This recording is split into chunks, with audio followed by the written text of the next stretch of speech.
Hello, my name is Stephen Ikebude. I welcome you to this episode of the Stephen Ikebude Show. I hope you still remember that on this show, our primary emphasis is on migrants telling their stories about migration and the lived experiences that they have gathered in the course of living abroad. Today on this episode, we have a guest of honor. Please join me as I welcome Mr. Olawale. Mr. Olawale, Thank you. you're welcome to the Stephen Ikebude Show. Thank you so much. It's a pleasure to be here. The pleasure is actually ours. It's not every day we get people who are desirous of telling their migrant stories. And on this show, we have particularly paid attention to migrants and how they have been able to gather different experiences as they live each day away from their natural home or birthplace. Tell me, we're here right now in Vaasa, Finland. Yeah. How did Vaasa get you to live in their space? Okay, so like I said earlier, thank you for having me on the show. So Vaasa is a very wonderful environment, green, nature, and it happens to be where the Baltic Sea actually connects with the vibrant city life. So it's a wonderful place to be, a very calm place, if I may say. So my journey to Vaasa started with when I came to Finland to do my master's degree. Okay. So, and I did it in one of the universities in Vaasa. And when I finished the program, being a cool and calm place, and for someone like me who loves nature, I felt like this is a nice place to stay. Having lived in the city almost all my life, particularly in my home country, so looking for a kind of a quiet, relaxed, natural environment, I think Vaasa tick all the boxes. I have lived here for a while now, and there is this saying I picked up from somebody in the course of my work. The person said Vaasa is the sunniest, the windiest, and then the spiciest city in Finland. Wow. You know, and then in Finnish we say it is the aurinkoisin, tuulisin, ja piipurisin kaupunki. So you are saying now that it is calm, it is quiet, and it's also its closeness to nature is one of the reasons why you still live here. But tell us, when did you actually leave your home country? Well, I left my home country in 2023, so not too long ago. Okay. That's just about over 2 years now. Yes. Yeah, so I left for my master's degree here in Finland in 2023. Okay. Yeah. Where is your home country, if I may ask? Oh, I'm a Nigerian. I'm a proud Nigerian at that. I'm a Niger. Oh. So, yeah. please. It's one thing we're beginning to introduce. Yeah, so... You said Omo Naija, that means you speak Yoruba. Yeah, I'm a Yoruba person. Which state are you from? Flesh and blood. I'm from Ogun State. Please. An Ijebu person. Oh my God. Yeah. Please, in your native language, salute all those that are from Ijebu and Ogun State, Nigeria. Salute them in your native language, please. Yeah, Yomi. Ẹ káàárọ̀. Ṣé àlàáfíà ni gbogbo wa wà? A dúpẹ́ lọ́wọ́ yín pé ẹ̀ ń gbọ́ ètò Stephen Ikebude Show. And mo fẹ́ kí ẹ túbọ̀ máa gbọ́ kẹ̀dẹ̀ pé àwọn ọ̀rẹ́ yín kan máa gbọ́ náà torí pé ọ̀pọ̀lọpọ̀ nǹkan lẹ ní láti kọ́ nínú show yìí, particularly ẹ̀yin tí ẹ̀ ń gbìyànjú àti sọ wípé bóyá tó bá dọ̀la ẹ lè gbẹ́rù yín pẹ̀yìn náà fẹ́ lọ wo nǹkan tó ń ṣẹlẹ̀ níbòmíì yàtọ̀ sí ìlú yín.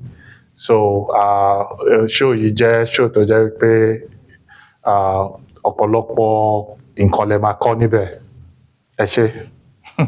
Ẹ ṣé, èmi náà mọ Yorùbá sọ. It's a language is another area of dynamics that tells us about people and land. Yeah, sure. And now that the show is it's hinged upon migration, it's also people and land. Sure. And everywhere we go, language is one thing that either goes with us or that we get acquainted with when we travel abroad. Yes.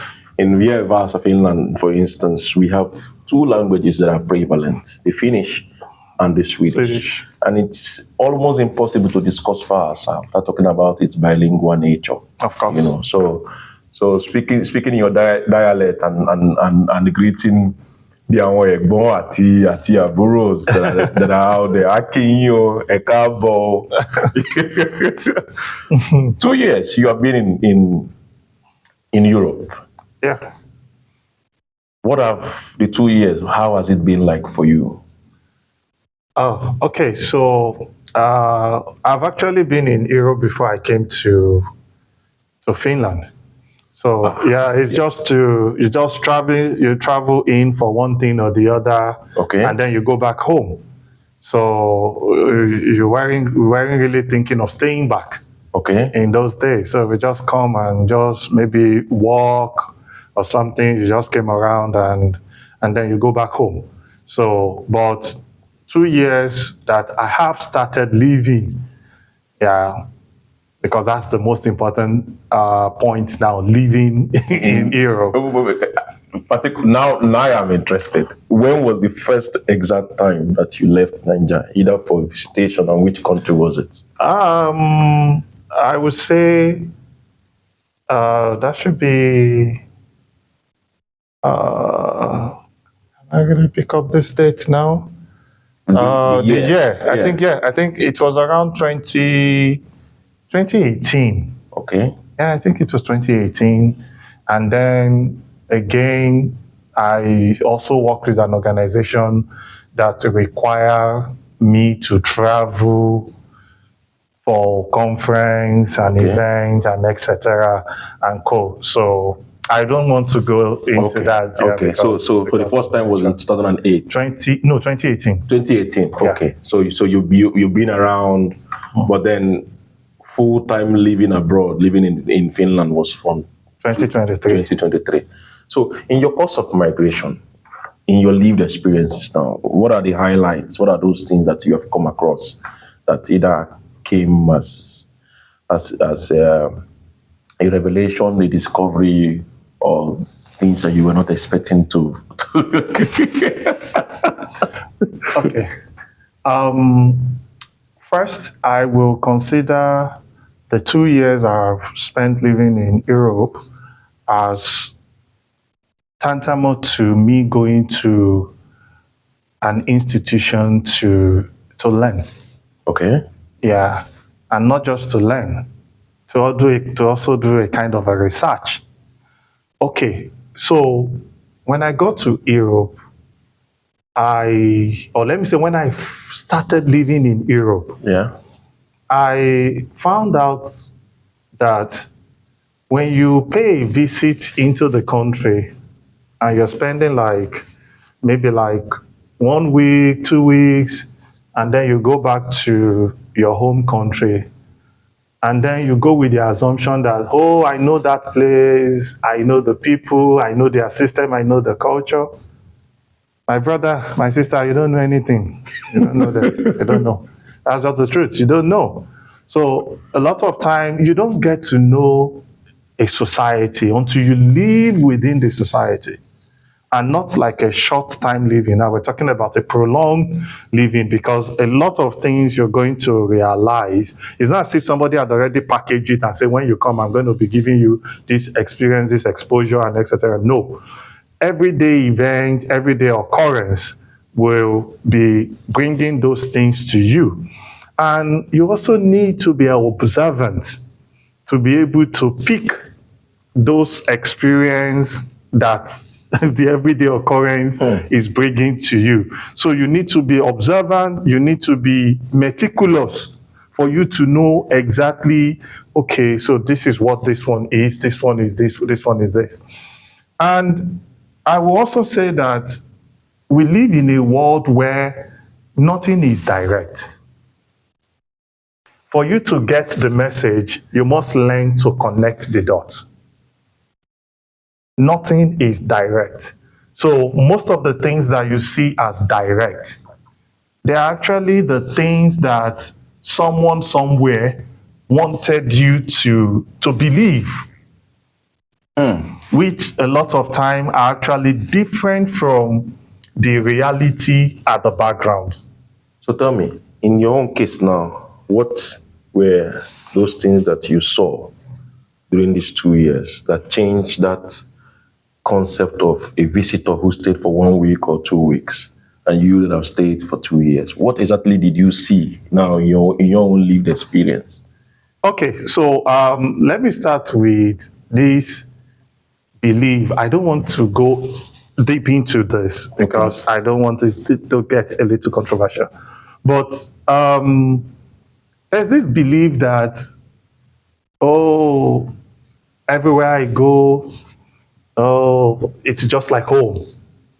I'm accepted, I can do this, I can do that. Because I have interviewed, I have interacted with people of different background, Asia, Africa, Latinos, and etc. Yeah. And every time we have time to just take quick coffee, I'm always chatting because I want to know and I also want to validate my assumptions.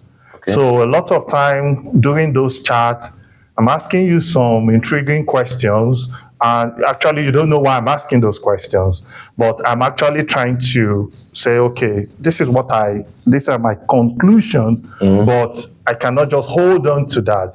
I need to validate it one way or the other. So then I begin to ask people with first-hand experience questions. Yes.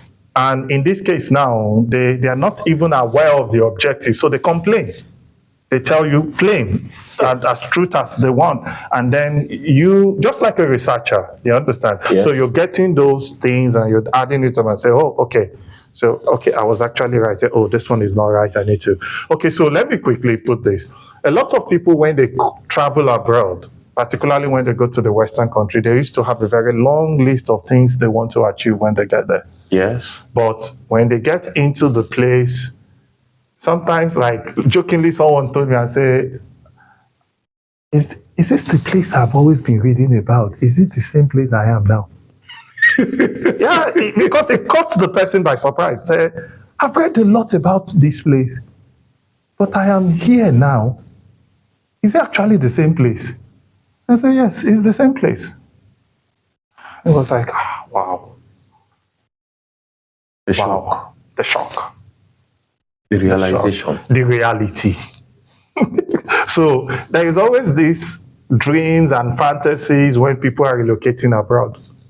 And the reality they get to meet when they arrive. They understand. It's not always bad. I need to say it. Yeah. There are a lot of good side of it, and there are also a lot of not too good side of it. But I'll tell you, one thing that shocked me the most in Finland, in comparison to where I came from, is the level of patriotism I saw in Finns compared to the country where I came from. How people are patriotic and nationalistic to their country compared to where I came from. Is everything 100% in Finland? No. Is everybody having it easy in Finland? No. I'm talking about the Finns, not even the migrants now. Are there challenges that government weren't able to resolve for them and etc.? 100%. 100%. There are people that you will even meet who are locals that even when you think your situation is serious, and when they open up to you, you're just like, like we used to say, my own is still better. You understand? Yeah. But this people still believe that no matter what, my first identity is Finland and I have to protect it. And that is why you will never see a Finn join you to run down their country. No. Even when some of them don't agree with the government policies, you will never see them go on Facebook, Twitter, or whatever social media platform to go and castigate the entire country. You know, one thing about my people is the fact that in our mind we thought, oh, when I write these things, people will know Nigeria is not okay. I write this thing, I'm defaming Nigeria, not myself. Mm-hmm. But you have forgotten that you carry the identity of Nigerian. Because when they ask you for your nationality, you say, I'm a Nigerian. Even if you got the Finnish passport. Like somebody told me that he was talking to someone and said, oh, where's your nationality? And he said, I'm a Finn. And the person said, no, where you really came from, where you really came from. Because in the real sense of it, why the person was really emphatic on where you really came from is because the person looked at you and said, you don't look like a Finn. So that was why the person had to dig a little deeper to say, where I know you have Finnish passport, I know a Finnish citizen. Beyond that, where exactly did you come from? Which is your real identity? Your home. Exactly. So which is your real identity? So then at the end of the day, we go online and castigate our country, and then we expect people who read all those demeaning things we wrote about our countries to respect us. How? While we were working here, you mentioned something about somebody shared an experience about parking. How has parking in Finland been a thing that you have come to become accustomed to? Well, in Finland, you know, every society has its own rule, and you as a foreigner, even if you see any other person breaking it, you should not toe that line. And moreover, Finland is not a place where they give you that luxury of breaking the rules that you go scot-free with it. That luxury is not there. Was that a shock for you when you realized the parking system? It wasn't really a shock because that wasn't my first time of being around here. Okay. Then I've heard about people also share their experience. But when there are some that actually happened that became a shock, like the one I was telling you. Tell me again. The one I was telling you when okay, so I'll tell you again. So it was actually someone. So he went to a shop to buy something, and he saw the parking time is 1 hour. Then in his own mind, let me quickly rush inside the shop and pick up what I want to pick up. I don't even need 20 minutes. I just pick it up. So while he was in a haste, he actually parked over the line. So which means the tire of his car, one side was on this parking lot, the other was on the parking lot. So he was in between the line. And in his mind, let me just dash in and dash out. And lo and behold, by the time he dashed in and dashed out, in just a space of 15, 20 minutes, he got to find a ticket on his car. 60 euros. And I was like, what? Even what I came to buy is not even up to 20 euros. I got a fine of 60 euros. Then he was devastated. He felt bad. And then just left the car there, went inside somewhere on the chair and sat down there. I was just like, oh, how am I going to do this 60 euros? And go. So one way or the other, I think he got carried away again. So he got carried away and it exceeded the 1 hour that he was allowed to park within that space. So by the time he could put himself together and say, oh, okay, it is what it is, let me carry my car and go home. Boom. He found another ticket. It was as if the ticketing officer was somewhere waiting for him. So he got it. He got another ticket. And that was a very bad experience as far as I was concerned. It was so bad, even when he was sharing it with me, it was just like, why did I even leave my house today? because it's somehow you just lost that kind of money in a day. Yes. And that is the kind of money that could put, even if you use it to buy something for yourself. It can change a lot. Exactly. You can buy a couple of things for yourself, but now you don't have a choice, you have to pay. Yes, and if you don't pay, it worsens the situation. I had similar experience, like I was trying to let you know then. While I worked as a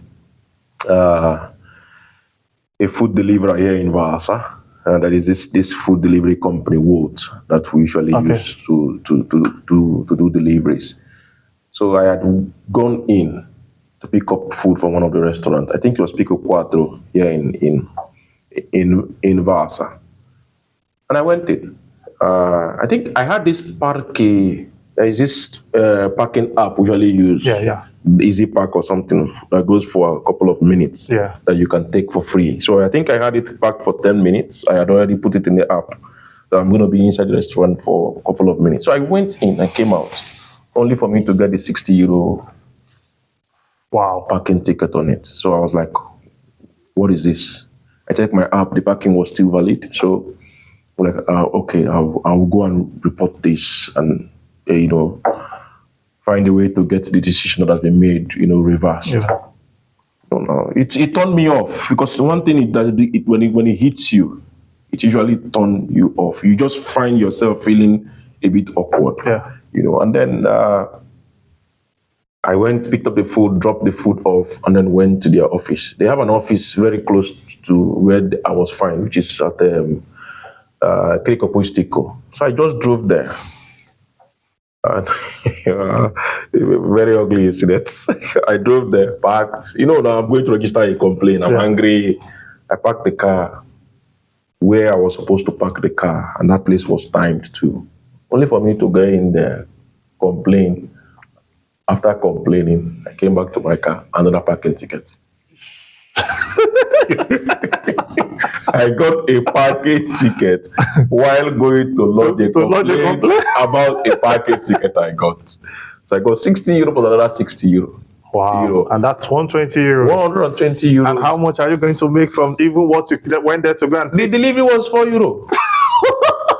The delivery was 4 euro and I got 120. 120 euros. So this is one of the experiences that you get in contact with while living abroad, and then you realize, hey, the structure is put in place, to prevent excessive use or abuse. Now when I look back, on that day it wasn't a good experience. Of course. But today now I look back and say, this thing was happened to me.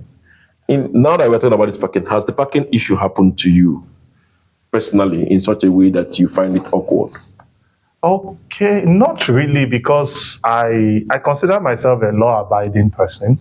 Okay. Aside from the monetary aspect of it, because if 120 just dropped from my pocket like that, it's going to pay me. You understand? So in order to avoid the story that touch, I have to just read very well. I'll give you an instance. So there was a day I wanted to go and drop my wife around the real well. And those were those early days when we came. And then I got to real well. I knew I've heard various stories about how people got tickets and etc., which I don't want to have. So got to real well. Then I was looking for a safe place to park. And then I couldn't find any. My wife was just going like 1 meter away from where we were going. And she was like, can you stop and let me quickly come down? I said, no, I cannot stop for you.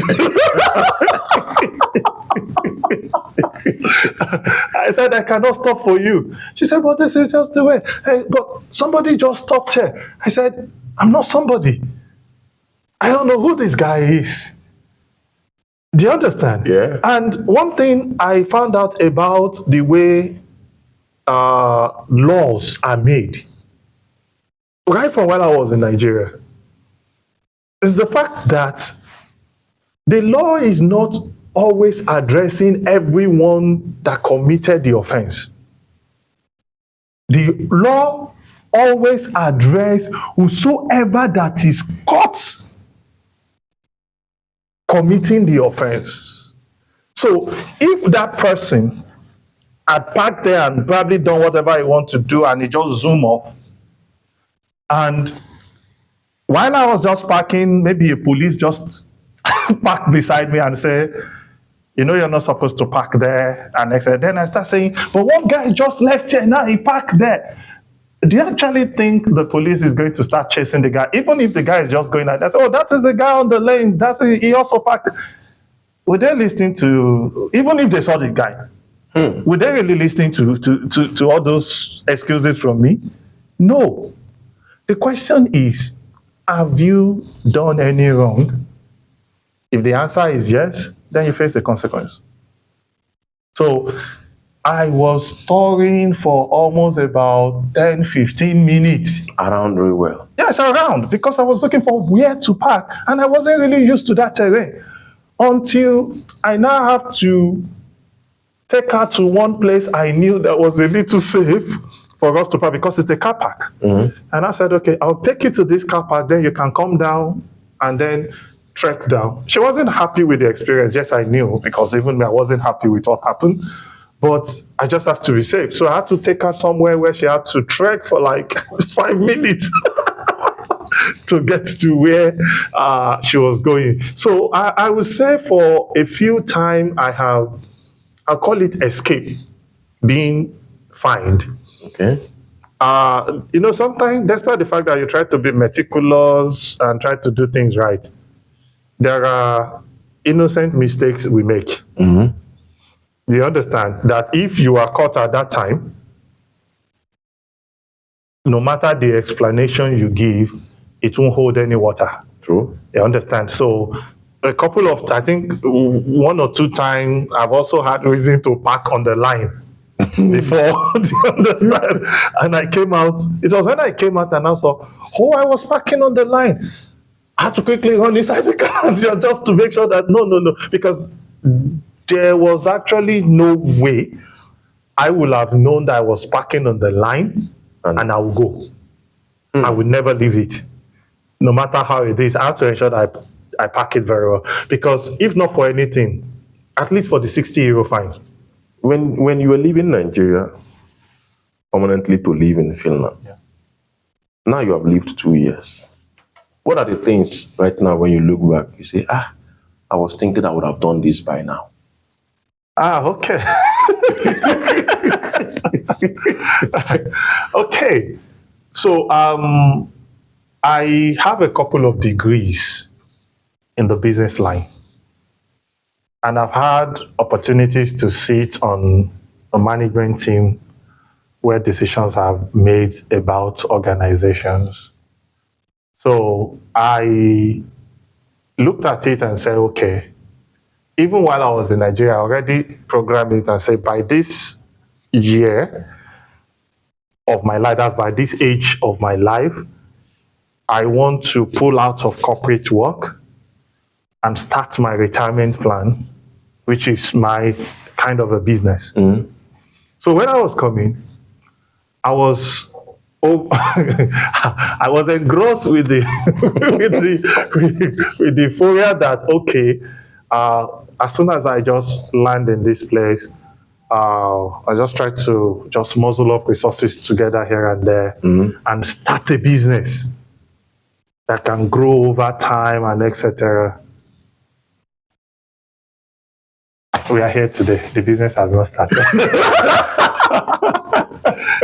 Yeah. So I have my business plan handy in place. Yeah. You understand? Yeah. I did a partial feasibility study because I would have preferred a situation where I can go out and ask people directly on that line questions in relation to that line of business. But unfortunately, I couldn't do that as well. So I had to rely on some couple of data I was able to get. and just put something together. But today, it's still there. It's gathering dust. If you are to go back to Nigeria, at that point in time, you were thinking of coming to Finland. Now that you have lived 2 years, now you're already in Finland. Yeah. What are the things now that you will put in place that you think can be applied immediately you get here? Knowing what you know about Finland now. Okay. So things I can put in place. I will. What would I have put in place? I'm just looking at it. Okay, so I think number one thing will be getting myself mentally prepared for the journey ahead. Okay. Do you understand? So I would say I wasn't mentally prepared. But like I mentioned to you earlier, we used to think we knew a system when you came in as a visitor compared to when you got to stay. Do you understand? So I think I will have properly prepared myself mentally for that. And secondly, I am this risk conscious person. Okay. You understand? Who believes that it's not ideal to put all your eggs in one basket. And I so much believe that a lot of time, even with your 100% assurance, there's still some element of risk involved. So what if what you don't expect happen? What would you fall back on? So that had always been part of my system. So that's why I don't always dive 100% into anything. Okay. Do you understand? Because there are a lot of unenvisaged things that might probably come up. And when they happen, how do you intend to address it? I hate being stranded. Have you ever been stranded in Finland? I have never. Did you plan that at any point in time you would not find yourself being stranded? I am not sure of finding myself being stranded. You mentioned now that you'd have been better mentally prepared. Exactly. What were the experiences that you had here in Finland that put that to test? Okay, so I'll start with acceptability. I'll start with acceptability. I don't want to. Let me say, where we came from. I would like to mention the particular instance. The entirety of the show is about the particular experience that awakened. Was there any kind of experience you had that you got first-hand knowledge about that brought that propped that up? No. Okay, I'll go a little in depth into some things. Please. Okay, so in my home country, we were made to believe something that we're not doing well because we don't have the capacity to do well. Okay. In fact, I've been in a program, a church program, where the most senior person made a statement that, the Africans are not progressive because of the curse that Noah lays upon Ham, than which we happen to be a descendant of. That doesn't click then. Just something you hear and just move forward. But I've been interested in finding out why exactly the entire African continent is what it is. This statement was made by somebody in Finland. No. Ah, okay. Back Okay, home in Nigeria. Okay. Back home in Nigeria. A very senior person. I don't want to mention his name. A well-respected person that almost everybody knew. So, I've been inquisitive. I worked in a multicultural organization in Nigeria. So we had people from different parts of the world who came to Nigeria to work. And then when we relate, I look at them and say, but there's no big deal about these guys. In fact, sometimes we're even smarter than these guys. But how come we couldn't add that to building something meaningful for ourselves? Every time that thing kept hitting me.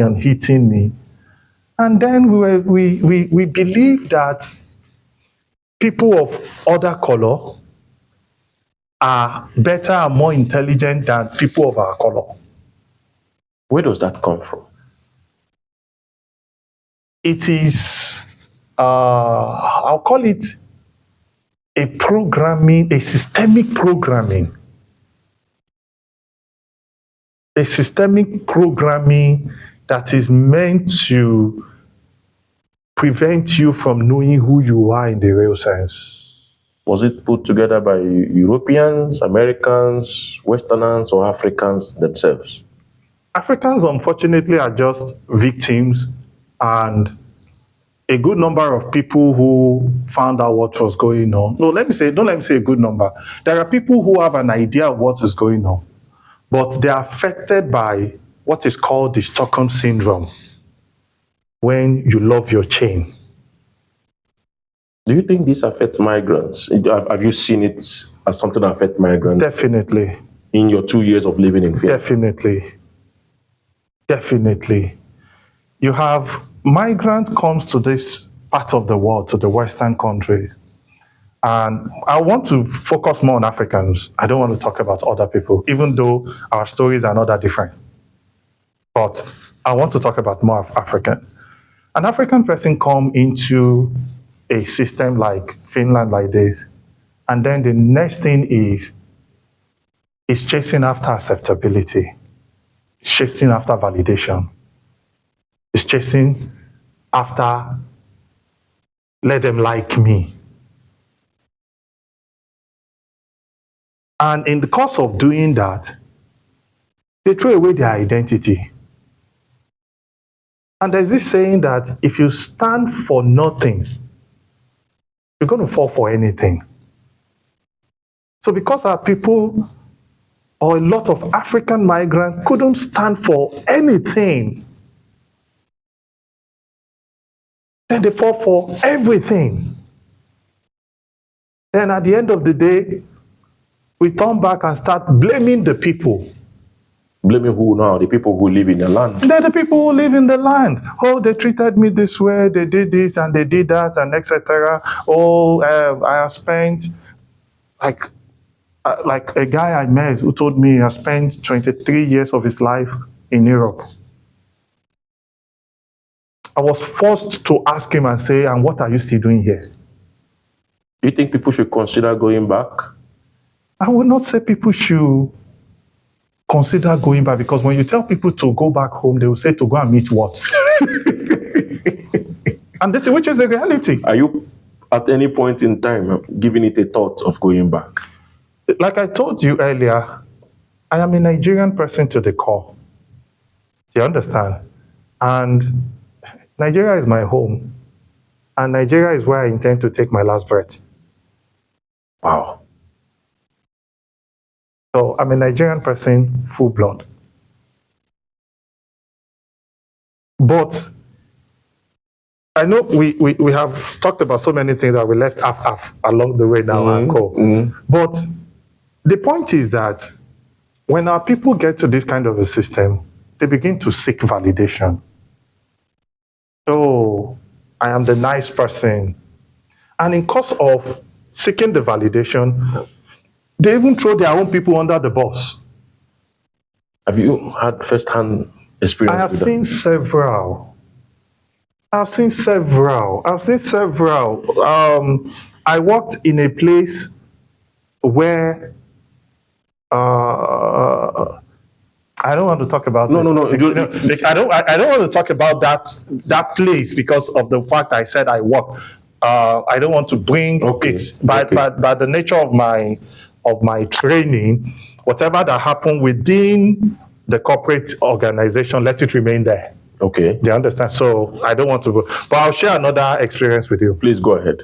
Okay, so there's this event I was told. So I'm not also happened in an organization, but I wasn't there.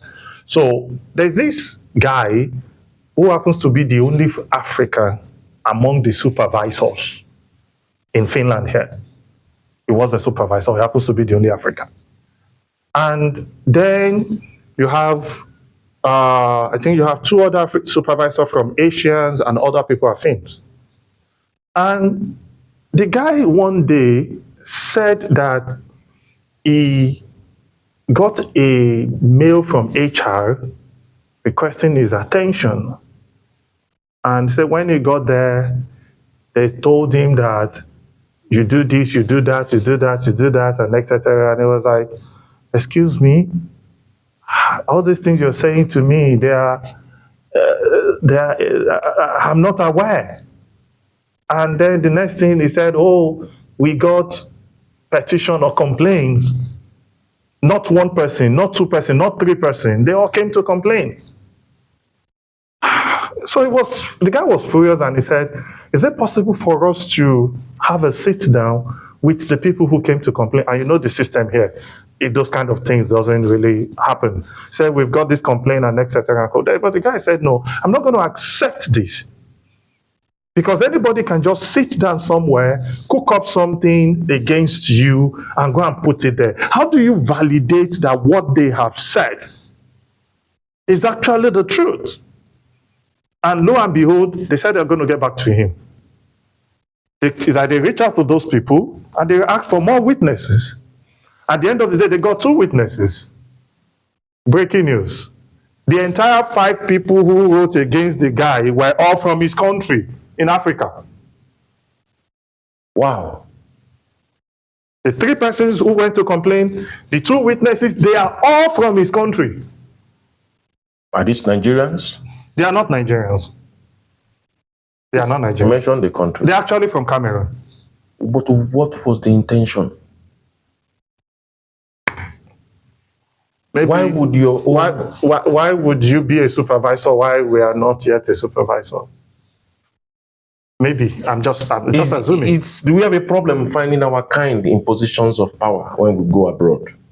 But if you observe very well, you realize that I will not say everybody, because I have met a lot of well-thinking Africans, Nigerians, and some other places who actually knew what they wanted and they stood for it.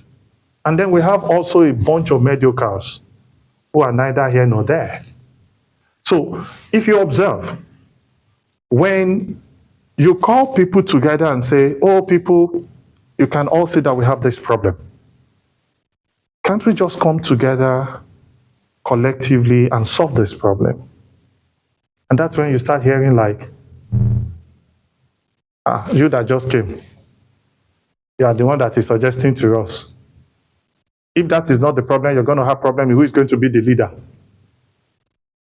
If that is one is not there, you even have people who will sit on the fence. They are not even ready to talk to you or get involved. When it is so conspicuous to everyone that this is a problem. You mentioned they will ask you that just came. Do people who have lived here longer have a problem accepting people who are new? I think it's based on individual differences, because I don't want to generalize. No. That's why everything I have asked you is about your own lived experience. It's not about what other people think or what you have seen it to be a norm. From your own lived experience, do you think that those who live here longer find it very hard associating with those that are new? Well, yes, it might happen, but why I don't want to always conclude on people based on 1, 2, 3 scenarios is the fact that some people are actually acting based on previous unpalatable experience they have had with people. Someone shared something with me and said, oh, there is this person who was coming, was looking for who to help pick up from the airport. New person just coming. New person. Okay, and I decided and said, okay, even though I was busy, I can maneuver myself out of my work to come and pick this person. I don't know this person from Ada. It was just something on the page and say, I am coming, is there a taxi or somebody that can help me? And they say, oh, if Nigerians to Nigerians cannot help ourselves, who is going to help? And the person said, I went, I picked this person, I was even trying to show some care and etc. And said at the end of the day, what he was hearing that the person said was so annoying. A new person. A new person was talking to someone. You know, one thing people don't know is that the only secret in this life is what you have not said or what you have not done. If you have done it or if you have said it somewhere, it's no longer a secret. My people will say ogiri neti, which means the walls have ears. So the person said something somewhere, and one way or the other, the information found its way back to the person who helped. The person felt bad. Now tell me how that kind of a person will hear that a new person is coming tomorrow and he will jump to go and help. People burn down bridges after they have passed the bridge. Oh, there are people who even burn the bridge unknowingly before they even cross it. The new ones now. I don't want to generalize about the new ones. Wow. I don't want to talk about, because human beings are human beings, whether they are new in Finland or they've been here for like 50 years.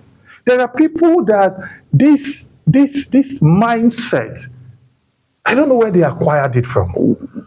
Wow. Had remained in them and they refuse to let it go. What your interactions with those that have been here before you? Yeah. How would you categorize it? Wonderful. Wonderful. I remember when we newly came there, there was this person, I wouldn't want to mention his name. It was all there for us. No, it was all there for us. Even to the point that he said, unknowingly, because we were talking one day and was saying, because we were speaking Yoruba, and it was like, ṣé òtútù yóò tí fẹ́ ṣe yín léṣe báyìí? I said, well, we are new. Even if it's for us to wear winter jackets to bed, we will wear it and go. And then the next time the person was coming, he just opened his boot and brought out heater for us and said, hey, we'll move and get the heater here. Wow. Wow. Any Yoruba, any Yes. He said, move and get the heater here. The person didn't know that single act of kindness created a special place for him in my heart. That no matter what he does, I will always look at him from that kindness. I'm not this person who is really expressed. If I really like you to earth, you will not know. Because I always try to draw the line between flattering and likeness. So if I'm this person who is really into you, or that you might not know. But the way I handle matters that concerns you and etc., if you are very meticulous and cold, you will know that, oh, this person picked a special interest in. Of course, we still spoke. We still spoke some days ago. That's good. We still spoke some. So if I have to judge based on all and not only him, I don't want to mention people's name. Do you understand? There's somebody else as well. Yeah, even though he's not in Finland now. But we were able to create a kind of a bond beyond ourselves, even to family. When you moved here, you said you came to study. Yes. Was it during the time they were paying institution fees? Yes, I came to pay, 10,000 euros. For a term or for a year? For a year. And you had 2 years for the masters? Yes, I had 2 years for the the program. I have an opportunity to finish it in 1.5 years. Okay. You understand? So the first year was 10,000 euros. And then I got a hint from someone, an Asian guy, because a lot of time when we're doing presentation in the class, the teacher will say, "Oh, Ola, what do you think?" So I think that made me a little popular in the class. Say, Ola, Ola, Ola here and there. Cool. So one day we were talking somewhere, and I just got a hint. They were talking among themselves, their group, Asians. And then one of them just hinted and said, by the time I finish this program now, I can be able to focus myself. And their discussion seems more like something out of normal, usual thing we came to do here. So I had to call one of them, who happens to be my friend. I said, "Guy, what are you guys discussing there?" And he told me, "We're exploring the option of finishing this program 1 year because we thought we were going to get a job when we get to Finland, and now the jobs are really scarce. So we don't paying another 10,000 euros can be strangling. So they are considering an option." I said, "Wow, anything to save 10,000 euros is a welcome idea for me." So anything to save 10,000 euros is a welcome idea for me. Can I join you guys? I said, "Don't worry, I'll give you an update." And next I said, "How far are you done with your research?" I said, "Well, I have started my research, I've submitted my proposal," and etc. I said, "Okay, who is your supervisor?" I told him. I was like, "Okay, then maybe you need to go and have a talk with your supervisor." And that was where I started. Meanwhile, they had started lecture before I arrived in Finland, so I joined them online. Okay. You understand?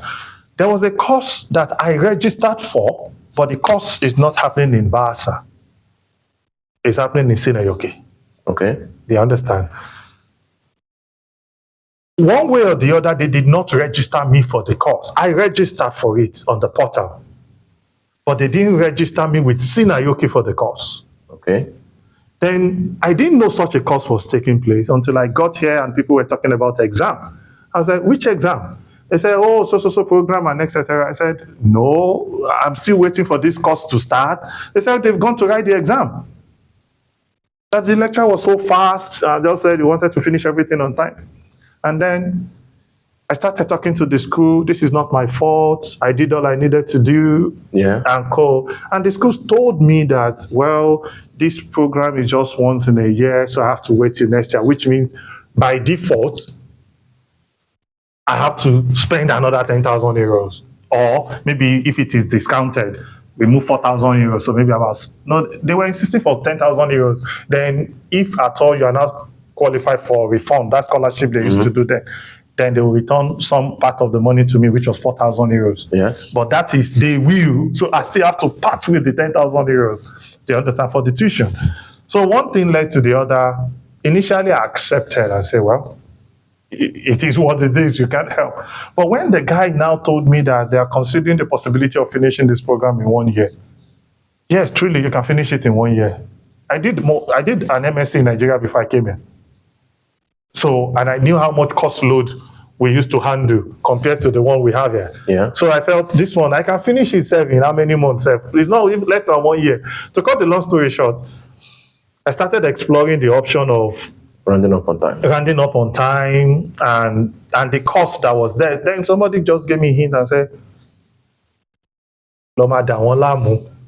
It was like, "Magic can't see me. Don't let them rest. Just go." And that was how I started. Even before my course advisor or my course counselor, what do they call them, gave me the go ahead to go and register for a course. As they used to do this campus online. Yeah. I've gone ahead to register on campus online because somebody gave me the hint and said, "Okay, what is the name of the course? Just look for a course that is closer to it." I went to register in, Olu or Turuku, one of the university there, and I did all the lecture online. So by the time we were now concluding and say, "Oh, yes, you can do this course," I just told him, "I have done it."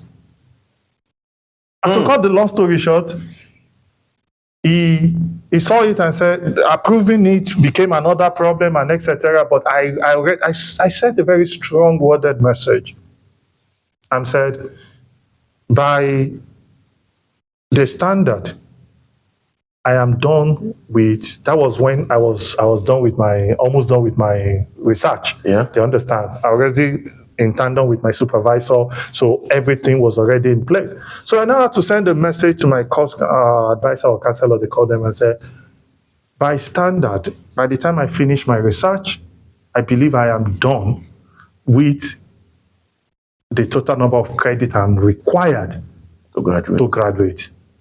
If there is any technical issues or whatsoever from the university, I'm not going to pay for it. Yeah, it was very blunt, but I felt that was just the only thing I could do. But to cut the long story short, the day we were doing, they used to do something instead of you write an exam instead of you defending your thesis. Yeah. The day we were writing that exam, I was the only African in their midst too. What? Yes. When I got the news, I shared it with some of my African people who were there. A good number of them played it aside. I'm telling you, it's painful. A good number of them played it aside. No, it's not possible. I said, the only thing that is not possible is what you have not tried. Let's give this thing a trial. The only thing that is not possible is what you have not tried. It's what you have not tried. Wow. So I told this person, after I told them, they now gathered themselves. They went to go and meet one lecturer who is also from African background. And they said the lecturer told them it is not possible. The lecturer told them, yeah, it will be. But later on, they said the lecturer changed. And I just left them. One of them was angry that I graduated before the person. And the day I called the person, because I saw the reaction, I called the person. I said, yeah, I called you. I told you. You told me so person told you people that is not so, it cannot be uncle. Today I've graduated. You guys are still there. You go and pay your tuition now. You don't need to be bitter with me because the only thing I believe I might have probably done wrong is if I did not inform you about this possibility. But why would they have belittled that information that you gave to them? If you look at how things work among, I said I'm going to focus on we Africans and what I have observed. We don't value things that come from our lives. We don't. We don't value things, information or anything that come from people like us, like the same kind of that. Like you say, what good can I get from a fellow African? Sort of. But did that emanate from here? It doesn't. Earlier I said there are topics we just hit a little and left. Do you understand? The inferiority complex had already been built from while they were at home. In Nigeria, information is heavily regulated. Heavily. And that's why when you step outside Nigeria, then you see a new world entirely. Then you now found out that the world you thought you knew in Nigeria was actually different from the world outside here. No, the reason why I asked this, now you've just even emboldened the rationale behind my line of questioning. The moment you travel out of Nigeria, you begin to see a new sphere of a new world. Yeah. Now, these people that you gave this information that you heard in whispers, you tailored it to them. Now you have packaged it because now you went ahead to confirm it, got updates from your Asian body. Didn't they also experience that newness of world when they also traveled away from Nigeria? And why would they now find this information as something they couldn't put to use?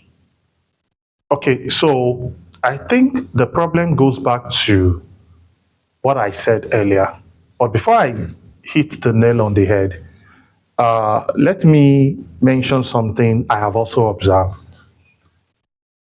We Africans, we are, permit me to use the word, according to the global system, not like a normal thing. We are like the most disadvantaged race in the world, sort of. And how do we get out of this box that we have been placed globally is by cooperation, determination, and unity. But unfortunately, what do we get? We compete with ourselves instead of complementing ourselves. And then everywhere we go, we carry this I better pass my neighbor mentality. Because the day I sat down and I look at this, the person who gave that generator a name. Yeah, when you talk to an average Nigerian, they'll tell you, I better pass. If you say I better pass my neighbor to an average Nigerian, they know what it is. And the person who gave it a name probably sat down and analyzed and said, well, I have light, you don't have light, so I'm better than you, right? Wow. Exactly. It's the same mindset we still carry to this place. Now, to answer the question, you can take a pig out of the mud, but it's difficult to take the mud out of the pig. And that's why we go all around Carrying this same behavior everywhere. And at the end of the day, we can't achieve anything. How did you survive living here as a student in your first few years or months? Survive in terms of finance? Yeah. That's another kettle of fish. And so, yeah, we came in with money. Yeah, and we had a couple of money at home as well. The big problem we had was as at the time we were coming in, I think that was when CBN policy on you cannot, what's it called, use your ATM card to do any transaction. To even send money abroad was a problem. For me to pay my tuition fee, I had to go to black markets to buy. Because I was on the government process of Form A, and then somebody said, you pay 800,000, oh, this person is helping 1 point something million, and etc. and co. I just got tired because I was on the queue for more than 3-4 months. What is 4 months? Because the moment I got the admission, and in my own case, let me digress a little. Why did I travel? What triggered my decision to say the next thing to do is to relocate? Mm-hmm. I'll say it's attributed to 2 things. Number 1, I had this circle of friends when I was at home that I knew. And gradually, some of them are experiencing kidnapping. Wow. In Nigeria? In Nigeria then. They were experiencing kidnapping. I told you I'm a very analytical person. So it has happened to this person. Let's assume it's an accident or a coincidence. It has happened to this person almost on the same circle. It has happened to this person. If you belong to that circle, what's the next thing coming to your mind? Exactly. And secondly, we have this, so we're made to believe that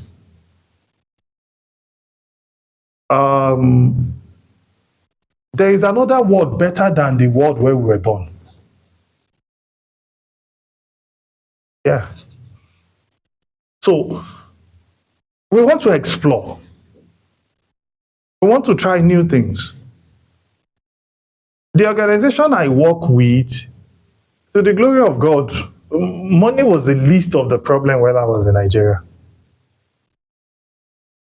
Yeah, money was the least. And the funny thing about traveling is that no matter how bad it is, the company will still send me abroad at least once in a year, at least once. Because I remember when I was coming to Finland, I was scheduled to go for a conference in what they call this place? Oman. And it's supposed to be fully paid by them? Fully paid. Fully paid. So your own wasn't for economic reasons? You didn't Japa for economic reasons? It's not more of economic reason. Because if I look at how much reserved that have been expended since I got here, So it's not really more of economic reason. But because we were looking for, oh, okay, maybe they said that place is better. Maybe when we get there, I told you from the beginning that my own is when I get to this place and settle business. Yes. So when we get there, we do business and then we begin to grow. And also we're looking for a secured future for the children and blah, blah, blah. Then we put all those together. I was like, I think we need to move. So you had saved monies, you got admission, you had money paid for the tuition fee, and then you came. Yeah. So there was no quick hunger to get a job. Well, when you have to spend a naira in Finland, the money was saved in naira, but you're spending it in euro. So which means if you're living in a rented apartment in Nigeria, let's say like 1.5 million apartment, that was before it became what it is now, for instance. Mm-hmm. When you pay that 1.5 million apartment, as at the time we came, it wasn't really this bad, but I think it was around maybe 1.2 or thereabouts to euro, or 1.3. I can't really remember the exchange rate, or thereabouts. Okay. 1.5 million was just around maybe 1,200 or 1,300 euros. Yeah. That secures your rent for 1 year in Nigeria. Yes. But here, it's also because I remember when I applied to the housing company, they gave me, the first one they gave me was a little cheaper. They understand? But I looked at it and said, if I don't get my permit with my family and they go, I know they go. Okay. My wife will never allow me go. You understand? Yeah, okay. So everything had to come together. So, and as at that time, we were still doing some waiting that time. And lo and behold, they gave me and I declined and said, I'm not going to take it. And I tried to give them my explanation, which I think they understood. And then when the decision was out, all the family, they gave all our permit once now. Okay. And then I wrote to the housing company and say, okay, I need another house. Give me another house. And then they were like, oh, we don't have anyone. Then I kept on disturbing them, until they now say, oh, we have one now. It's actually a 3, in Finland, they call it 3-bedroom. Yeah. Yeah, it's a 3-bedroom apartment. And when they sent me the bill, I was like, I calculated it, converted it to naira. I said, this is much. Just for 1 month. And then you still have to pay deposit and etc. To cut the long story short, I knew that if I risk not taking this one, there will be calamity. There will be problem. And I can't bring a whole family down here when we don't have an accommodation. I was forced to pay for it. Thank you. On that note, we are going to continue. For those of us who are still with us, we're going to take a very short break. We need to renew this coffee. See you as we continue on the concluding part of the episode. Thank you. Mr. Olawale, thank you. Thank you. Thank you so much.